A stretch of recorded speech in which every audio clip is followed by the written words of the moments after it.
আমরা গোপালগঞ্জের মানুষ তো, আমাকে কামই উল্টো পাল্টা। এই যে আমার শাশুড়ি শেখ হাসিনা আসতেছে আপনাকে এখানে,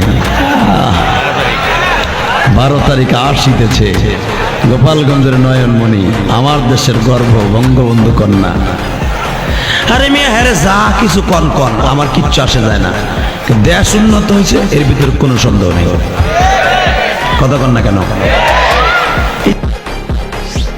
আর এখন যিনি আসছেন চাচা ডাক্তার ইউনূস, এই মুসলমানের পোলা ভালো করে বুঝেন, যে যারে নিন্দে সে তারে ফিন্দে।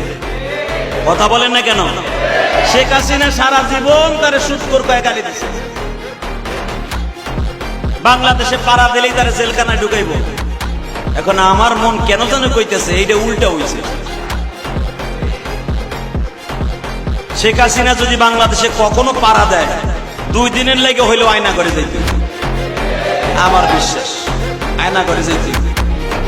एकदम इन्होंने वक्त बदल दिया, जज्बात बदल दिए, जिंदगी बदल दी। ओ भाई मारो मुझे, मारो मारो मुझे, मारो मारो।